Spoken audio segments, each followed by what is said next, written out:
to meet you. Nice. So shall we go ahead and get started? It's getting ready Everything's to start recording, and yes. Okay. Good afternoon, everyone, and welcome to Let's Talk, the local cable TV show in Avon. And today we're very happy to have a group of distinguished guests to talk about race in Avon. One of our guests is Jeff Bukunt, the Chief of Police in Avon, where he's been in a leadership role since 2017. First as Deputy Chief and now as Chief. Jeff has been in law enforcement for 32 years, beginning his career in 1988 with the Nashua, New Hampshire Police Department. Throughout his career, Jeff has distinguished himself with multiple roles and ranks to gain the experience and expertise that he now applies and imparts through capable leadership and ongoing commitment to officer training, development, and growth, coupled with strengthening positive relationships to maintain the trust of all community members. Welcome, Jeff. Thank you. We also have Christine Godino, who is a superintendent of Avon Public Schools. She's entering her third year there. She's worked for the Avon School District since August 1st, 2013. Christine has a Bachelor of Science degree in Special Education and a Master's in Education and General Education Studies, a certificate in Advanced Graduate Studies, and in Interdisciplinary Studies, a graduate certificate in Applied Behavioral Analysis for Special Populations, and a doctorate in education. Christine is also an adjunct professor at Stonehill College. Welcome, Christine. Greg Enos is our Avon's town administrator in that position since June 2018. He spent the previous 2 years as Human Resources Director in the town of Ashland, as well as spending 4 years as Assistant Town Administrator in Whitman and 6 years as the Neighborhood Planner for the City of New Bedford's Office of Housing and Community Development. He currently serves on the Board of Directors for the Massachusetts Municipal Human Resource Association. Welcome, Greg, and thank you for joining us. Lovern Gordon is the president and founder of Avon-based Love Life Now Foundation, which focuses on year-round domestic violence awareness. She joins the panel as a woman of color resident in Avon. We also have Dr. Kalise Wornum, who is a diversity consultant with her company, KW Diversity, Inc. She's going to be helping us by facilitating the conversation today. All people participating have been given a list of questions that we plan to talk about and address. We may also go off where the conversation leads us. These questions initiated with residents on town through a Facebook page. People were welcome to provide any questions they might have for us to talk about tonight. So I'm going to let Kalise be the facilitator since that's her forte. And thank you again for joining us, everyone. And go ahead, Kalise. Thanks so much. Thank you for having me, Sandy. It's an honor to be here tonight. I'd actually like to start with Lovern, and I would love for you to speak to, because this tonight is really your baby. You called us together, and I would love to hear you speak to why was this conversation important for you, and why did you decide to call us together? Absolutely. I appreciate you, and I appreciate each and every person that decided and, really honestly wanted to join the panel. So thank you guys again for being here. For me, as a woman of color, I have lived in the town for about 6 years. My husband, my son, who is 7 years old, and my daughter, who is 19, and about to be 19, I should say. And, the issue of race really took center stage, as we all know, after the murder of George Floyd in Minneapolis. And that resounded an insane response for folks that were sort of building this sort of an insane amount of emotion around the issue of race. And for me, as a woman of color living in a predominantly white town, it certainly did the same for me. And I saw it as a way for us to sort of talk about the elephant in the room, that is really affecting a lot of people of color who are, becoming sort of a mainstay in the town of Avon. Before, you could easily say that the town was a predominantly white town, and it probably still is. I think we have some numbers to attest to that later on, but really and truly, more people of color are coming into the city, into the town. And I just wanted to sort of touch on the things that affect not just me as a woman of color, but my husband and my son. So really all aspects of the town's sort of going ons is what really brought me here. And again, made me reach out to you. Awesome. Thank you for addressing that. I actually think it would be useful if everyone spoke to that a little bit about why did you decide to be here to join us for this conversation? I'd love to hear others, and I do think we have David Thomas, has joined us, and who is a pastor of, forgive me, I don't know the name of the church off the top of my head. Lovern, would you take a second to introduce him? Yes, actually, Sandy has all Yes. of the great information about David in front of her. Yeah, I'll be happy. David, I'll be thank happy you for to. joining us. Thank Hi. you.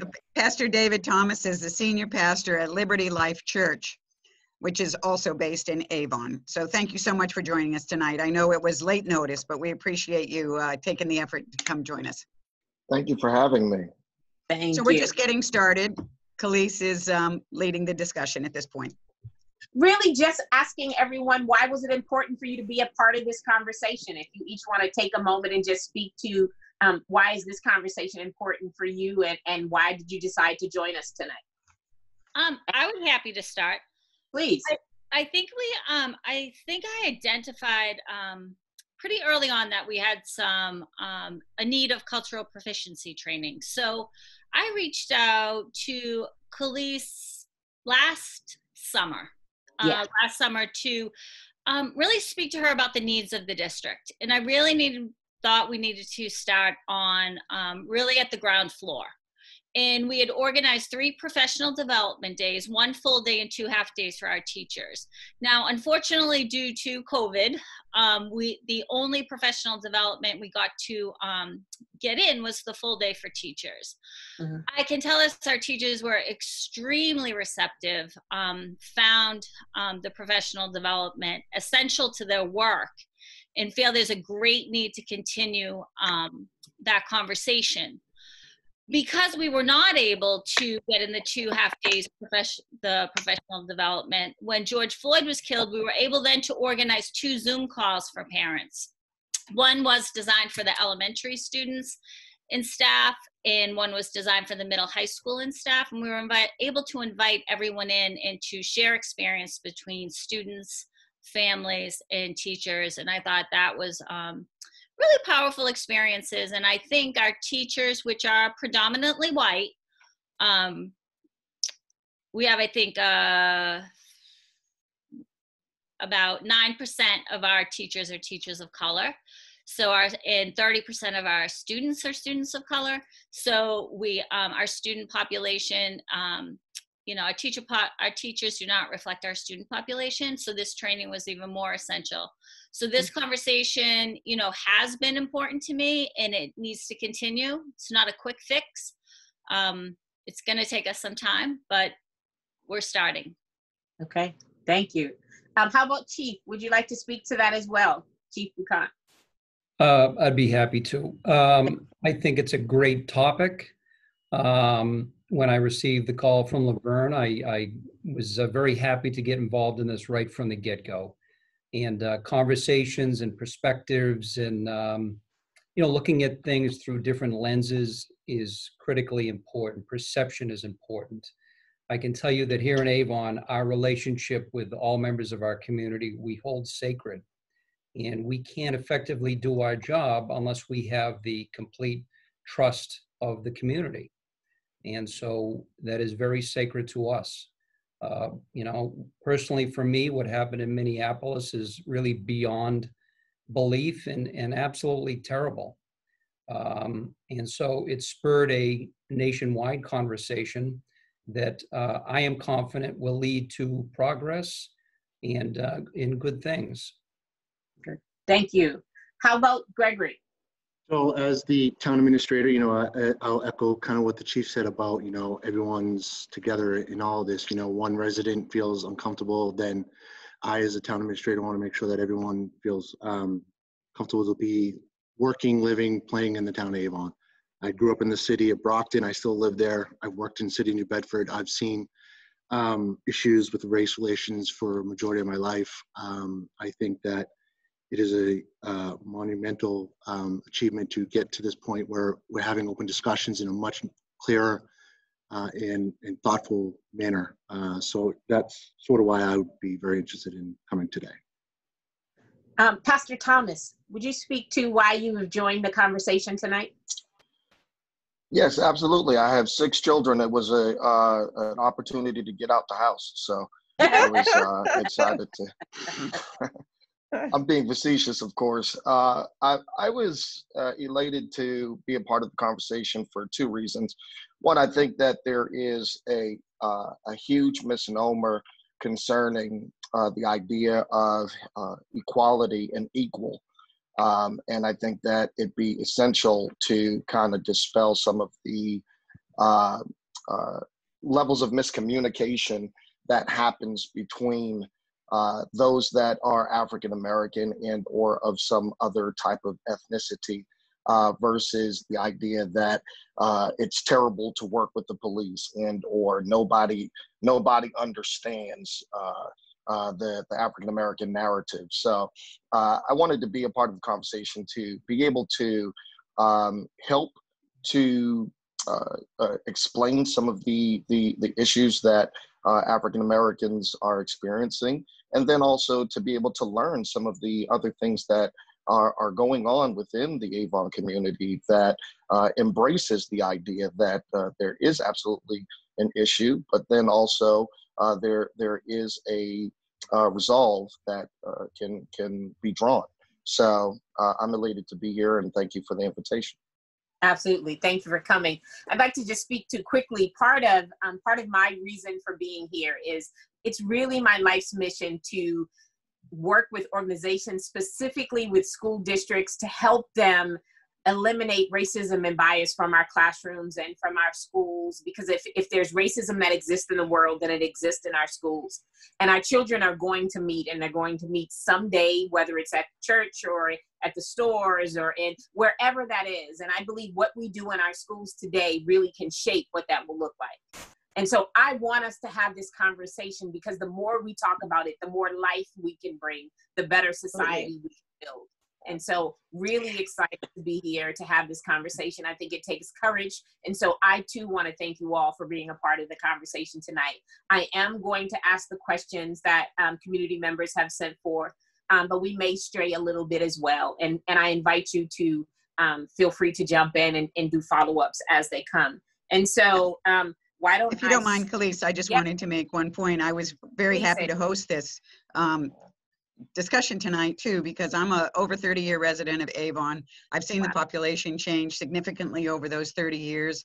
I've been involved in the school committee, Christine, years ago when we had school choice and the population of the schools was, almost 50% students of color, not at all like the town. And now the town's population is changing quite a bit. So I'm really interested in seeing us have this conversation and be prepared for a new Avon. It's not the same Avon that it was 50 years ago, 30 years ago, or probably even 10 years ago. So I'm really happy to get everyone here and be able to have this conversation. So thanks again for Lovern for organizing and Kalise for participating. Absolutely. Thank you so much, Sandy. And so why don't we jump in? I'm actually going to start with Chief Buchant, please. And the first question that comes across from a community member says, how have you or will you identify minority recruits? I guess they're speaking to retention and hiring. Is there an effort? Is there a conversation around recruiting a more diverse staff and police officers? Yes. I believe that diversity in the workplace is very, very important. And I think that our department should reflect the community. Yeah. And, there are countless benefits that come from that. Sure. So right now, our patrol officers, we are 20% minority, our patrol officers. The last 2 officers that we've hired are minorities. And as far as recruiting goes, we do a career fair at the high school, and so we try to inform young people at an early age, you know, the qualities that we're looking for in an officer, to kind of put them in a position that if this is something that they want to get involved in or make a career out of, this is what we're looking for. You know, integrity, leadership skills, interpersonal relations, prudent use of authority. Sure. Things like that. So we try to have conversations with young people at a very young age. And of course, we'd like to expand that to college campuses or just out in the community. Yeah. Should we be on a call for service, regardless of what it is? Maybe it's a quality of life issue or a non-enforcement action. You know, we strike up a conversation all the time with young people or men and women in their 20s or 30s to say, hey, have you ever thought about a career in law enforcement? Sure. Similar question for you, Christine. What efforts has the district made, or what efforts are ongoing efforts the district is making to look at hiring more diverse staff members? Sure. So it's a challenge. You know, it's a challenge in the state right now because the applicant pool is very small. So I'll give you an example. We hired 2 teachers at the high school. We had 2 positions this year. The applicant pool for those positions are small irregardless. So we had a physics position and a Spanish position. We interviewed every licensed person that applied, and none of those people were teachers of color. So we called local colleges in the area, and nobody got back to us. Nobody had applicants. I have in the past offered positions to teachers of color, but what happens is, unfortunately, the cities around us pay much higher and are like heavily recruiting teachers of color. So it's you know, I can't meet that salary too. Sure. So that is a big issue. Sure. So thank you, Christine. Gregory, can I ask the question that was raised that says, have you or will you direct resources to provide after-school activities or job opportunities for youth? So first, I just want to piggyback one thing on the chief that he didn't mention, is that the most 2 recent hires are also not just minorities, they're bilingual, which I think is also a good thing to bring into for people to know. So they both are, one speaks Spanish and one speaks Creole, I believe. And so those are 2 other good qualities for our recruits and our officers to have with the changing environment in the town. In terms of direct resources to provide school activities, we don't typically do after-school activities, but we do. The Park and Recreation has started a new after-school program for middle school age kids to come down and do certain things during half days and some other events that they do there. You know, youth job opportunities is something that we're definitely looking into. We do have a Park and Rec program, DPW program.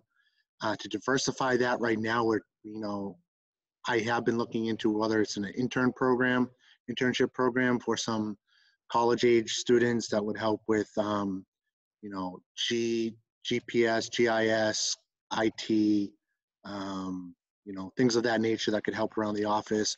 We do have some limitations just because of confidentiality in some offices. So we're still working on how we could do that to provide a little more resources for that. But most of the staff that we hire for Park and Rec and for DPW, they're all local residents for the most part. We have a couple that are from out of town, but we do post those jobs. We try to get as many Avon kids those positions and start them out to do those programs, but those are seasonal. We don't have the resources to do a full-on youth program that I was more familiar with in my time in New Bedford, because we used to do a year-round youth job fair and program. But it's something that is of interest to work in collaboration with the schools and other businesses around to try to help out in any way we can. Sure. What, I'm going to ask a different question. I am going to take another question from the community. Yes, Chief, go ahead. Doctor, could I just add one point? The 2 officers that we recently hired, I just wanted to mention that they went through a very rigorous process beyond the civil service test. We did a very in-depth assessment with situational scenarios and interviews and so on and so forth. And I just think it's important to add that they did tremendous through this process and really, truly came out on top. So is that training that all officers receive, or was it just your last two candidates? No, this was a vetting process through our hiring that we do here, a full assessment that we've been doing for at least 3 years. Yeah. It speaks to one of the other questions. How often are police officers trained? Like after they become a police officer, how often do they receive what in public schools we would call professional development? That lends to, and I'm just going to jump in, that lends to the idea of, you know, what we've been seeing in all these videos, right? So you find out when someone's been accosted by a police officer, it's because they haven't received training in a gazillion years, or, right? And, you know, it runs throughout the department, and this bias runs throughout the department. So I'm interested in that answer as well. Well, I can tell you that, you know, we look at training throughout the country, but especially in Massachusetts, or New England, I should say, training is very, very important. Yeah. And, you know, I look at the three-legged stool of training, policy, and supervision. And if one of those legs is missing, the stool is going to tip over. You're going to have problems. So the training is really, I can tell you that it's continuous. An officer graduates from a police academy, which is approximately 20 weeks. They go on to an internal field training officer program here at the department. They're given our policies, procedures, rules, and regulations. They're mandated by the state to complete 40 hours annually of in-service training on what the state determines to be the most important topics at this time. In addition to that, we take it far beyond that, and we spend a good amount of money to send our officers to the best training around. We put quite a bit of money in our budget to supplement the minimum amount of training. We do training and roll call. We do what we call this quick hitter training, where we might watch a brief video and roll call. We have, each officer has a subscription to online training that we will assign on almost a weekly basis. So it's really continual, and we look at current events that are going on throughout the country, and we talk about that as well, and I do consider that to be training. Christine, you wanted to jump in. I have a follow-up. I wanted to say that the schools have also participated in training with the police. I myself have gone to training about the role of the school resource officer with the deputy chief and Mike Bale, the school resource officer.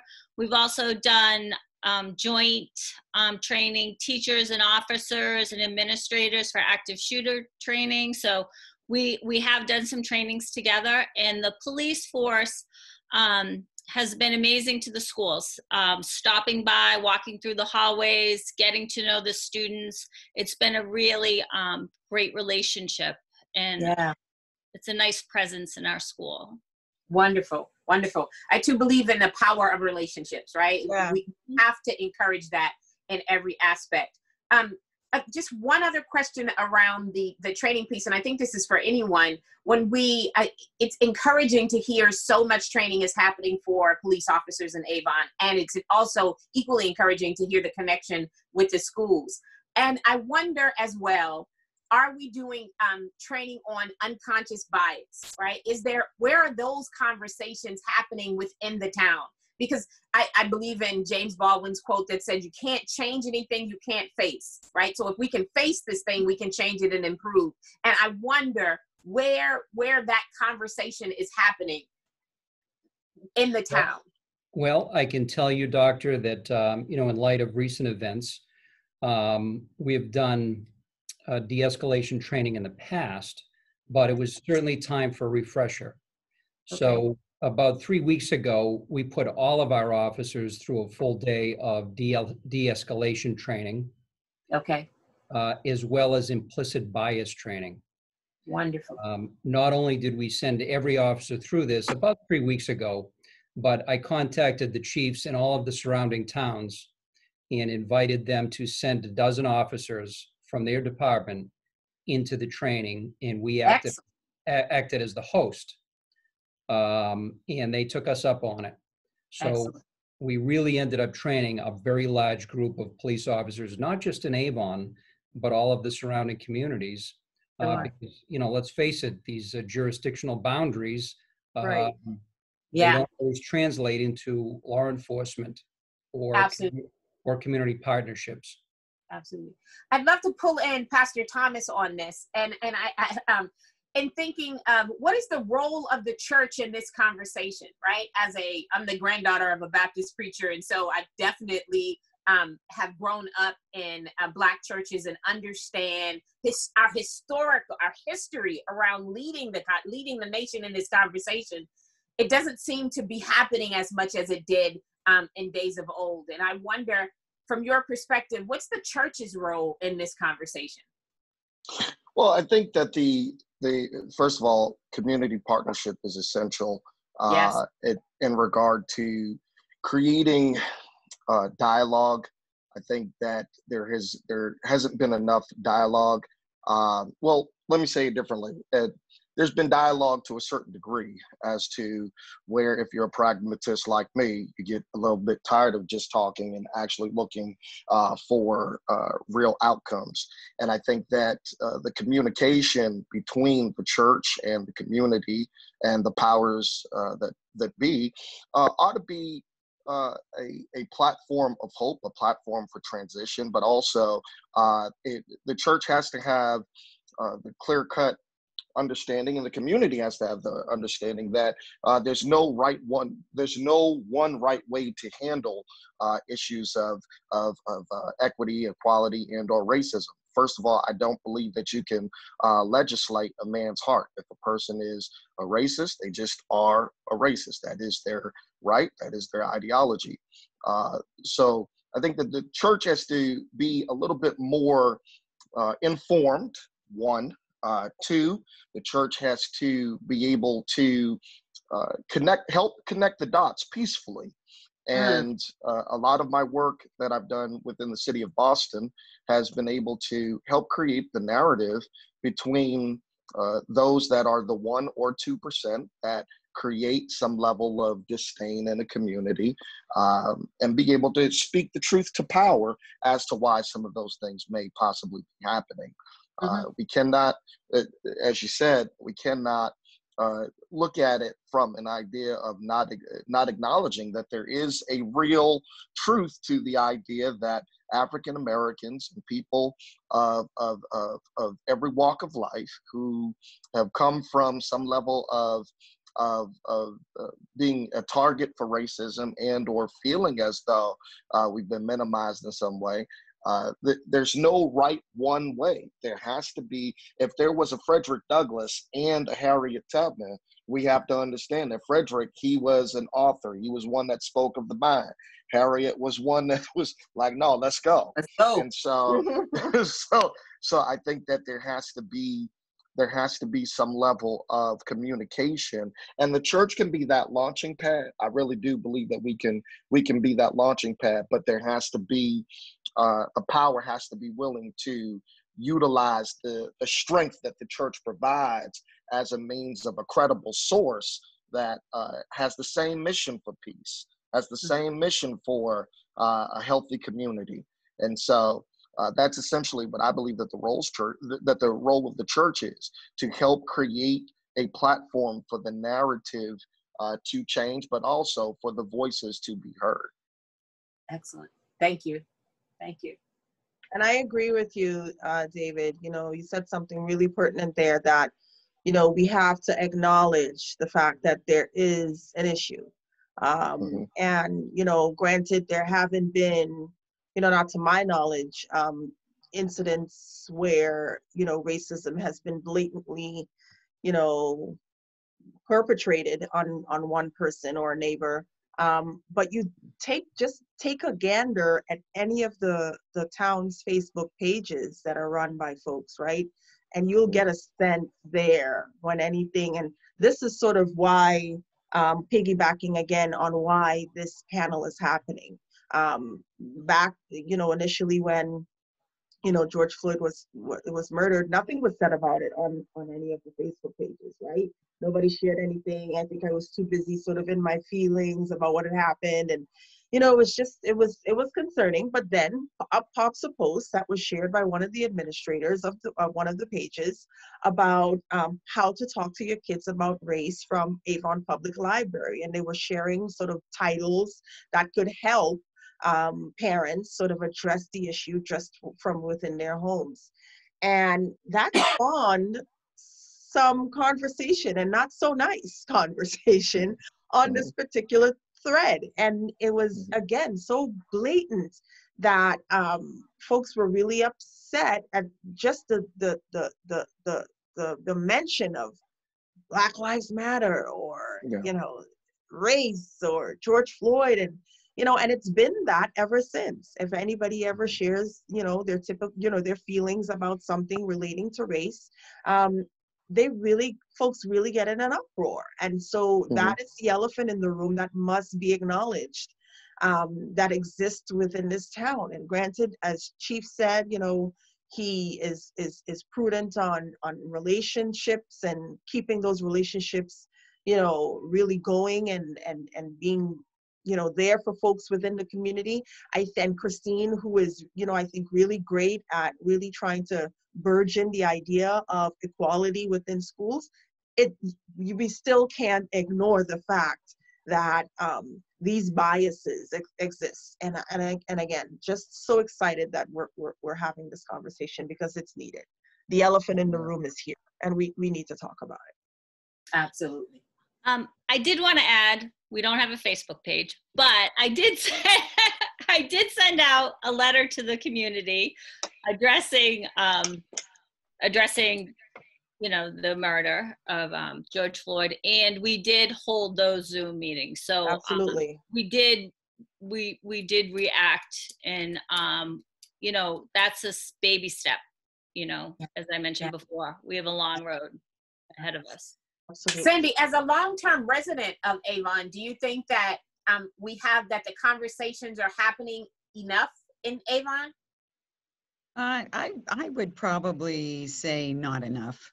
That there is, there's always a superficial addressing of issues. People don't want to rile their neighbors. They don't want to, it goes back in history from anything that's controversial in town that neighbors don't want. And, it starts way back, even when they had a school, what do you call it? When we tried to consolidate the schools with Holbrook at one time, the neighbors went against neighbors about why we would try to consolidate the schools. And so I think that this comes back to that same, some of the conversations are like that, knowing how divisive things can be. People are hesitant to talk about it and probably stay at a more superficial level with their neighbors in order to keep peace. But I think that, on the Facebook pages, on Nextdoor, on some other things, I'm not fully active on those, but on the ones that I am, I have seen comments that definitely, point towards the issue is existing, and that people are uncomfortable with quite a bit of things that are going on, and don't know how to really discuss it or talk about it. And so put, like Lovern said, these jibes in the Facebook page, or make some comment and then let the whole thing go wild. So there is not a common way to talk about this. And I don't advocate that there's only one way. So I agree with you. Right. I think even superficial conversations are superficial because you have to start somewhere, right? They just can't end there. We have to do more than that. And this is the beginning of that. I'm sorry, let me go back to community members. I want to pull up their questions because we promised to honor their questions. I want to say thank you to those that submitted, that were brave enough to submit. Thank you. Absolutely. Accountability. What does it look like if a serious complaint is lodged against an officer? I'm sorry, Chief, it feels like I'm picking on you, but I don't mean it that way. I'm trying to honor the questions that the community members have. But if you'd be willing to speak to that a bit, the question again is accountability. What does it look like if a serious complaint is lodged against an officer? That's a great question. I'm glad you asked that question. I'm glad that somebody in the community posed that question.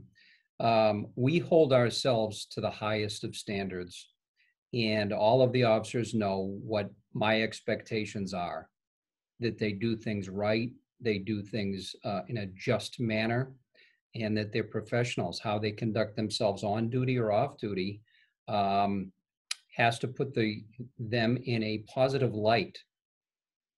When it comes to accountability in the form of a complaint, some complaints can come in from a citizen, and then some complaints are internally initiated. And I can assure you that we investigate or look into every single complaint, even an anonymous complaint. If somebody's not comfortable giving their identity or their name, we will still investigate that. Excellent. If they do give their name, certainly it makes it a little bit more helpful to investigate it, but regardless, we'll investigate it. If the findings of the complaint are sustained, we will absolutely hold that employee accountable. I can tell you that the last 2 complaints that we investigated internally were initiated within the department, not from the community. Mm-hmm.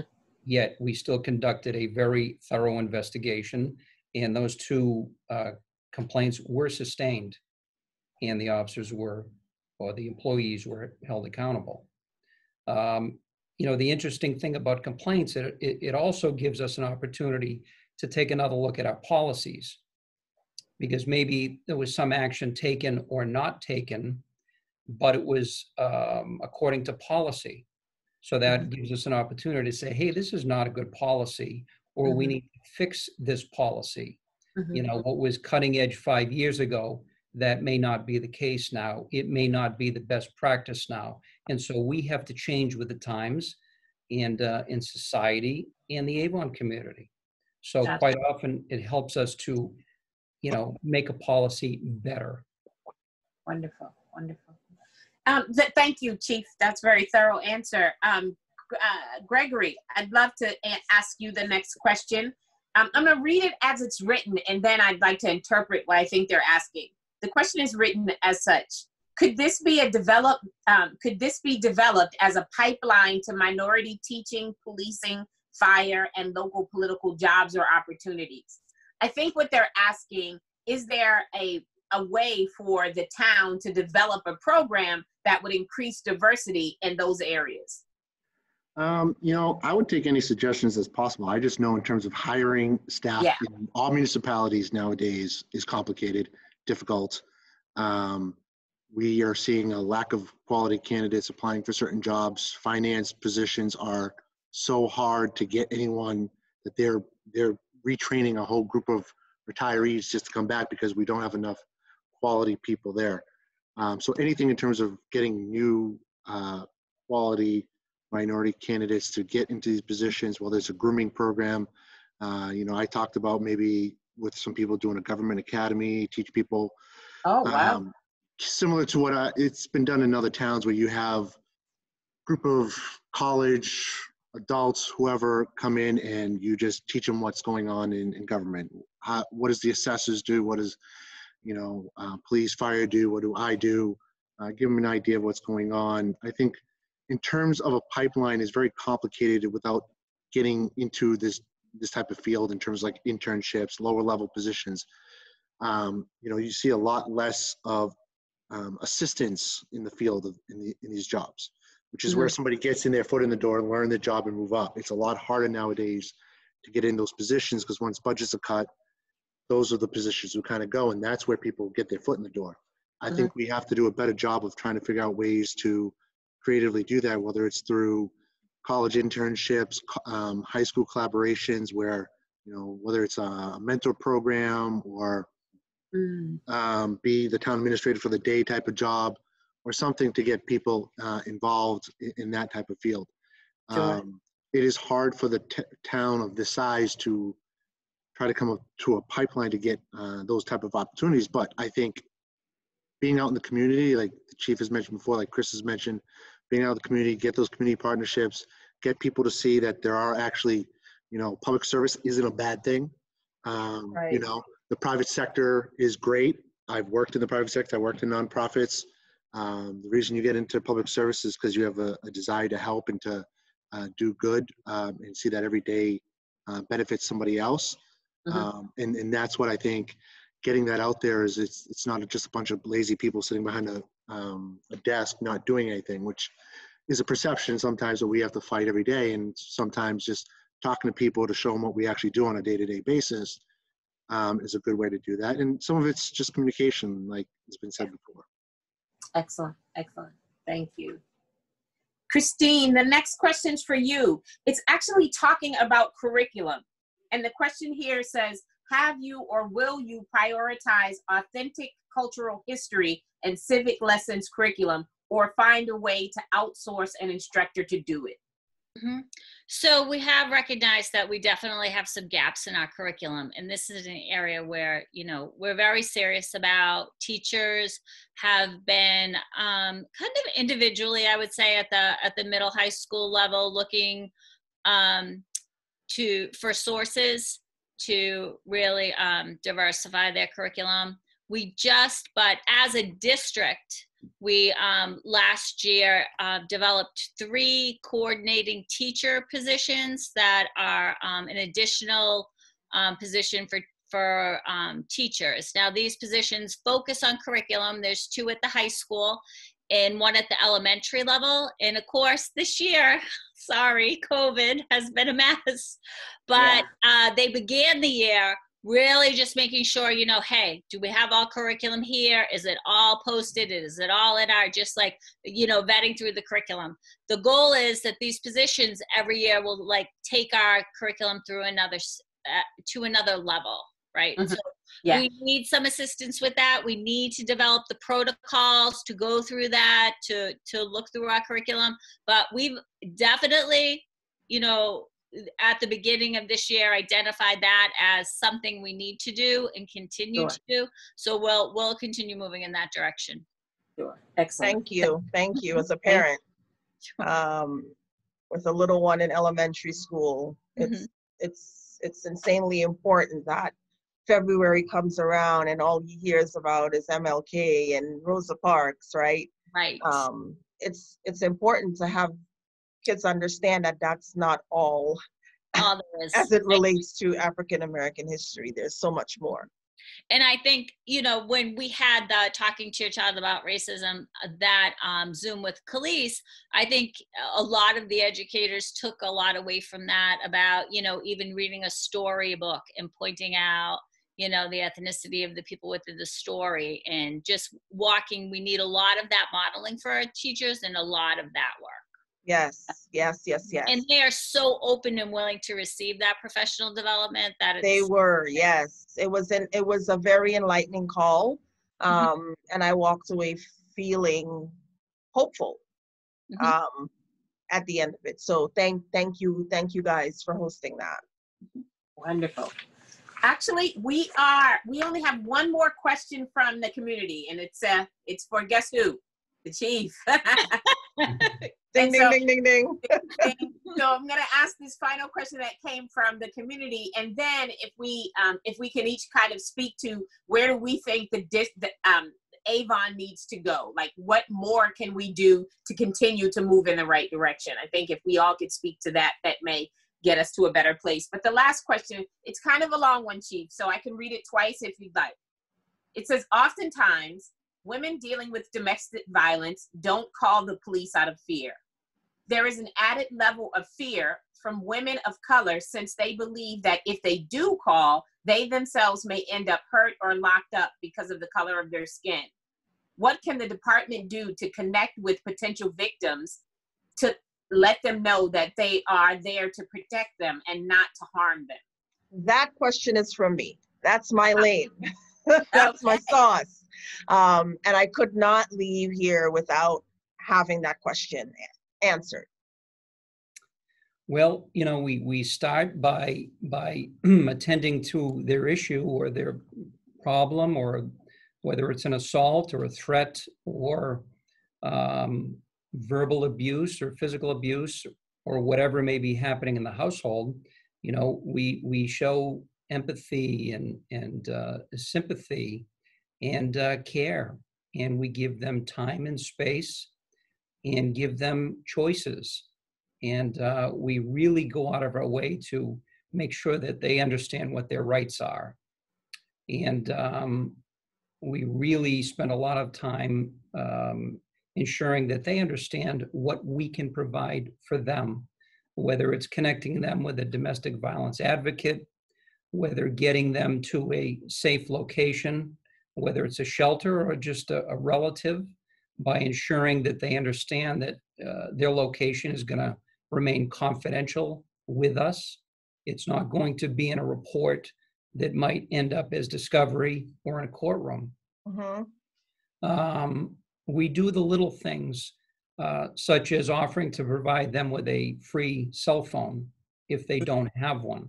Mm-hmm. We have a number of cell phones in the charger ready to go just for victims of domestic violence or domestic abuse. Really important. We know that their head may be spinning when we speak to them initially, so we give them all this information in writing. You know, the front is in English, the back is in Spanish. Okay. We inform them of all the protective documents that we can issue with the help of the court and how they work and what they mean. We address questions relating to custody, medical bills, support, transportation. So we don't just respond to the scene, take a report, and say good luck to you. Right. We really Right. stay with them, and if we can't help them with some of these things directly, we will always connect them with that resource. We try to do the best we can to make them understand that we do understand their perception and what they're going through. And every case is different and every situation is different. And when you bring children into the mix, you know, that really complicates it. You know, sometimes the aggressor is the breadwinner. And so now a victim deals with whether or not the rent is going to be paid or the children are going to be fed if she calls us or if he calls us, because we do get calls from both. Yes. The man and the woman. You know, we also go out of our way to ensure somebody that may be concerned with their documentation status or their citizenship or lack of, that doesn't matter to us. Correct. And it does not play a role in the picture on how we're going to work with them. It doesn't matter. Thank you for saying that. I think it's important for folks to hear you say that. Really Absolutely. important. And so that, you know, that and level of fear.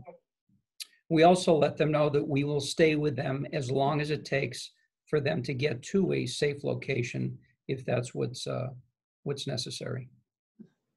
Excellent. Thank you. Any follow-up, Lovern? I think you did a thorough job.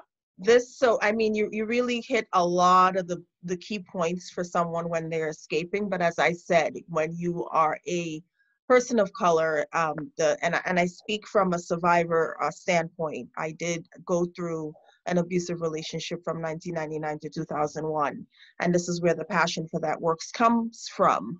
But I say that to say that we've come into contact, even though we're not a direct service platform, we do come into contact with folks looking for, you know, resources, and as well as folks, you know, we have what's called a Get Safe Fund. So expenses that, you know, they need help with. You mentioned a cell phone, you mentioned transportation. Maybe it's a bus trip to get out of town. Maybe it's a bus fare to get to the shelter. So we come into contact with victims that are referred to us looking for that type of help. And when it comes to women of color, this issue really runs deep, because it's that added level of, you know, I don't want to get, you know, if they show up and it's, my black man, or even though, he's berate me and hurt me, I'm going to put another black man in the system, and so that cultural piece that has sort of plagued them for quite some time, they sort of put to the forefront as opposed to their safety, right? And then, just the idea of them being a woman of color. I've heard from many victims in the past that, not in Avon, but, in other towns and other cities throughout the state, that they've called the police, and because, they spoke a certain way, they said something that wasn't really kosher, or the way that it typically is said, or, communicated, they were arrested. And so the abuser walks free, and and they're arrested, and even though they were the victim. So it was really prudent for me to ask that question as it relates to this issue. So I appreciate you. You really did hit a lot of the caretaking points that I would like to know is, taking place when a victim calls for help. So thank you. You're welcome. Absolutely. Any last thoughts? We're above time, but I know we are. I still would like to hear any last thoughts about where do you think we need to continue? What do we need to continue to do, or where do we need to go as a community? Christine, please. Well, I would like to say I feel very fortunate. I think the chief and Greg and I all entered our current positions around the same time, and that we have a great relationship, and we're able to communicate effectively and support each other throughout the town. So I think that is an important point to know, that to move this town forward in this area, I think we could definitely work together more. We already have that relationship. I know Lovern and I had spoken, and we had mentioned to Kalise that we were interested in maybe starting an equity and diversity committee. So it might be interesting, and we can consider maybe doing it a townwide committee as opposed to just the schools on their own. So love that. Love it. Pom-poms right here. Cheerleader right here. I would love that. Townwide. So just a thought moving forward, I acknowledge we have quite a bit of work to do in the schools. We're not going to be done with our work even at the end of next school year. We have a long road ahead of us, but we're going to keep working, and we're going to make progress. Our teachers are invested, our administrators are invested, and so are our parents. Excellent, excellent. I'd be happy to be involved in a townwide committee should that come to fruition. And, I've done it in the past, and I'd be happy to do it again. I think the conversations have been good. This has been great this evening, and I think we need to continue to talk and have conversations. But I'd like to just mention a point that Pastor Thomas made, and that it has to go beyond just talk and conversations.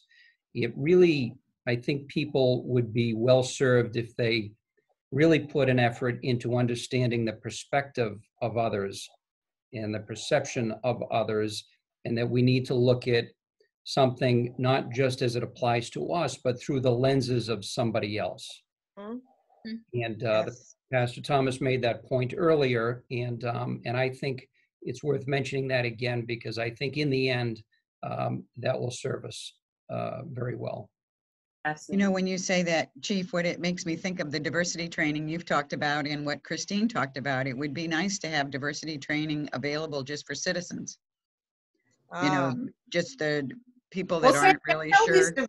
Trainer who's really good at training. Oh, I can recommend someone.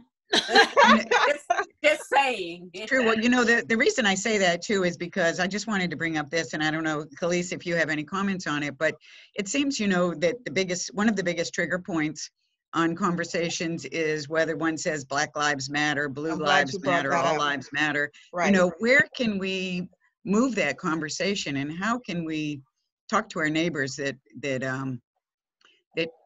feel different about it? For one, recently I've seen around town, Chief, the support blue, and it's like it's not one is counteractive of the other, Right. And I think that I don't know how to get that message across, or how to understand where everyone feels on this and why it's such a trigger point.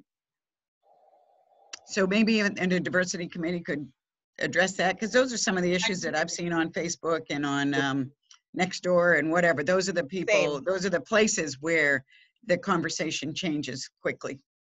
Yeah. And who we Absolutely. need to reach in reality, right? Right. It's not us, but not all of us, but other people that are not privy to or available to have diversity training, you know, that in their house. And it's in my mind, it's not as much training in that regard. It's the conversation. We have to create the space, and the space where people can be brave enough to share their thoughts, their true thinking on that, and open enough to consider the other, right? And that is part of what we did tonight, is we began to provide that space for that conversation to happen. The next level is a deeper conversation with a focused topic. And I think Blue Lives, support Blue Lives and Black Lives Matter is a great place to do that. I think you just you have to keep having the uncomfortable conversations. Yeah. I think everybody, I could tell from both sides of the story growing up. I've had some things I've seen and done and heard from people, and I've been had some issues in college where we actually had a race riot on my campus, and I had to protect one of my roommates who was a minority from possibly being expelled. So I had to protect him. So I've seen it from both sides, and that was 20 years ago. Right. And it's still coming to this day where you have these issues, and it's, having those uncomfortable conversations with friends on the other side of the fence, friends that you sort of know about or talk to.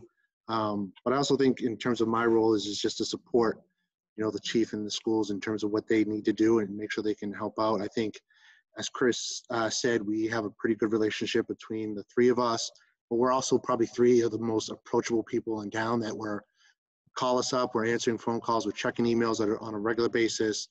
If somebody ever has a question, I can't imagine one of us aren't answering it at all hours or times to be able to answer questions that make residents feel comfortable with our answers. So we may not always have the right answers right away, but I think we're always trying to improve everything we do. I think there's always an opportunity to improve, and it starts with communication.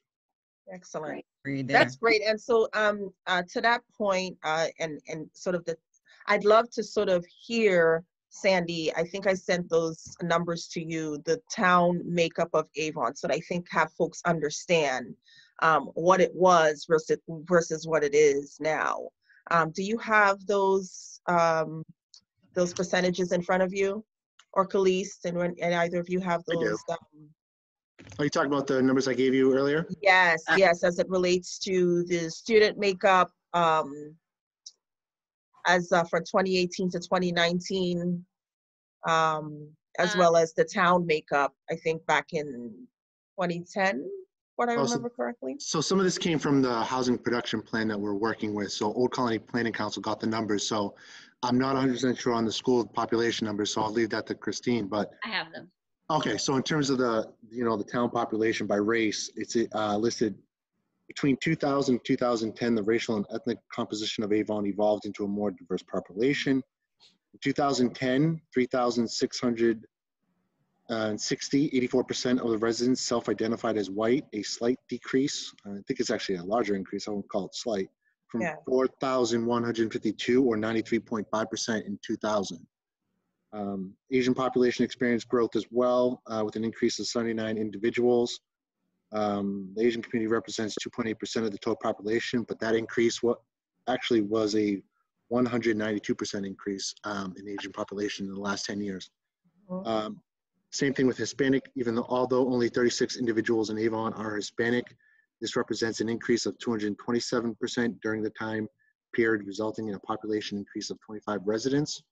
And we're also one of the few towns from 2000 to 2010, we actually had a decrease in population. So those numbers, I think, kind of add to that point that even though the town lost population, the increase of minorities have been pretty significant. Has increased, yeah. Yeah, I thought that prudent to point out. And Christine, do you have the numbers for the school, the district makeup? don't have it changed, but I have what they are currently. So currently 30% of our students are African American, 5% Asian, 10% Hispanic, 48% white, and 7% multiracial. Excellent. So certainly, you know, between Black and white makeup, sort of not almost split down down the middle, but you know, it's right up there. And so Yeah. why it's important, again, for parents, I think that, you know, the parents asked, 3 of the community members asked the same question, you know, how can we get the city or so the teacher makeup to kind of look like us, or for kids to see people that look like them in teaching. So thank you for sharing that. I wanted to have that pointed out. I'll step back. Lovern, Pastor. Oh, sorry, Jeff. one thing that I would mention is those numbers are important to consider from a resident standpoint or a student population standpoint, but from a police perspective, those numbers change for us on a daily basis because we have interactions with people that just pass through Avon. Right. True. That work in Avon, that worship in Avon, you know, whether our officers are at Pastor Thomas's church for an event, yep, or at the schools, or at the industrial park, or just on Route 28 or Harrison Boulevard, or what have you. Now, most of them are positive interactions as opposed to enforcement actions, but regardless, you know, those numbers ebb and flow on a daily basis. Makes sense. Yeah. We are one of the few communities who actually almost double in population during the day. Where even though our population is around 4,500, we grow due to the industrial park and the businesses and all the surrounding towns to about 7,500 to 8,000 people. Interesting. Wow. I did not know that. Yeah. Wow. Yeah, so Gregory, the numbers you quoted, the most recent we have are from 2010. Is that from the census? That's from the census. So did the Avon Town census doesn't collect that kind of information, demographic information? This is something that we just got from the Old Colony Planning Council. Like I said, there's every 5 years they do the survey, which is a small population group, and they kind of populate out from that. So it's not a full census, but those are just what we had on hand. I thought so, because that's what I saw when I looked as well. Yeah. I'm looking forward to 2020 data, if it actually gets in. Which they're saying today they're still trying to get people to answer. Right. David? Yeah, Pastor Thomas, any last thoughts of where we need to continue to go?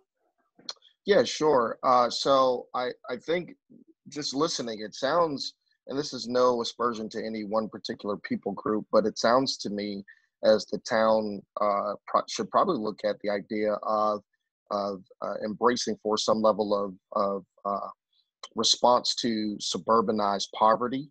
And I don't know exactly what has been done already, but one of the things that I've seen is the idea that, you know, there are a barrage of different stories that people move into the town with, whether it is that they are coming for the idea of employment or whether they are just moving and finding new residency. One of the issues that I've seen in our church is an issue of suburbanized poverty, as to where, you know, there are people that have been in the town that have literally looked for resources, as to, i.e. the book bag giveaways and the idea of, you know, our church doesn't have a food pantry, but we've had people from the town, whether they're passing through and or actual residents, looking for some level of resource in that. And so it just sounds to me as though maybe I need to brush up on what those resources are in the community already, if they are open to everybody. And I'm just speaking and not knowing, but it does seem as though there is some level of redress that needs to happen with that, just given the idea of the numbers kind of shifting. And then also, as a last thought, I think that the continuation of communication absolutely does need to happen. I'd be willing to sit and serve on any committee that would be developed. And I hope that as a supplement to the education, if there is a trouble in hiring teachers that are kind of have come from a different walk of life other than those that reside in Avon. I think that was what the issue was, that the surrounding cities pay a little bit more. I wonder, would it be okay to have the communication about some of the other resources that other cities have, like doing after-school basketball programs, or something where there could be a galvanizing of resources for people in the community that probably do want to find some level of connection with somebody that looks like them or something to that nature. So I would really like to see what the alternatives are for that, because I think that that's super imperative. Pastor, real quick, first we have to get a basketball court. Oh, And as a basketball player and a basketball official, I agree. You're right. But secondly, a bad basketball player, really bad, horrible. But are you good at NBA 2K at least? That's a big thing. Right I have now. 2 young kids now. I don't even know what a video game looks like anymore. But in terms of what you're saying about services, I think that's a very good point. I think we do have some of those services. Reach out to me. We'll connect. We'll give you some information on that. We do have quite a few things that are going on that we, the schools and the police chief and the Board of Health have dealt with a substance abuse counselor that was funded through a grant. This last year, the town took that over to pay for that position, but still works very close with the schools and the police about that. That's now a community-wide substance abuse coordinator that is looking to work with substance abuse for children, but also in the community. We have an outreach coordinator for our senior populations. We do have a food pantry at another church. We actually just received community development block grant funds through the state for COVID to assist them to buy a new refrigerator and freezer. They've actually seen, I think it was like 180% increase during all the COVID issues. So we've been trying to support them with our state reps and trying to get their food in there. So we're always trying to get those services out. I will say, to echo some of your points about suburban poverty, we have this page that's on cleargov.com. It's a site that has all our demographics and stuff like that I'm going to have to repost on our website because it kind of got shuffled around with all the COVID stuff. But it will show the demographics where actually our population in terms of income is less than the state. It's 10% lower than the average state for family income. Our populations are there, our jobs. So those are things that we have to start looking at. Part of that grant we got for the Community Development Block Grant Fund was also to do micro enterprise loans for small businesses in town who are suffering from COVID. So we're getting those funds in to try to work with those local businesses who are suffering from there. So we are trying to work at that, but there's always, like I said before, always can do better, always can take any ideas or suggestions. Definitely want to do something with more of a outreach to those citizens and work with the school, police, fire, our health and human services staff that we have, in the pastors and churches around to assist in any way we can. Excellent. Thank you so much. Great. Uh, So do you think we can I- covered can- everything for today? I know that we have, oh, go ahead, Pastor Thomas. I'm so sorry. I just wanted to express my sincere gratitude and thanks to each of you for all of the work that you're doing in this town. I'm sure it's not easy, and you probably do not receive any level of thanks as much as you probably should. So I want to say thank you to what you're for what you're doing. Thank you. Thank you. Thank you as you. well. Yeah. Yeah, everyone is definitely behind the scenes now since there is no scene open anywhere. So we were hoping that from this conversation, it might spur us to continue this conversation, whether it has to be in a Zoom format or whether soon we will be able to meet in the town meeting hall and be able to have face-to-face, or if it moves into a committee, whatever comes next. I think I'm glad to hear that so many of you guys are willing to participate in it. And I think we have other community members that would as well. So Kalise, thank you so much for facilitating this really important conversation. I think it went, we were all kind of not sure how it would go, but it went fine on Zoom. And I think everyone got to say what they needed to say. And I'm hoping that our town people tune in, sees this important message, because there's a lot of no other way that they would have heard about it. So thanks so much for everyone for joining in, Lovern for organizing it, and everyone for participating. And hope to see you all soon. All righty. Thank you. Have a good night. Thank Good night. you.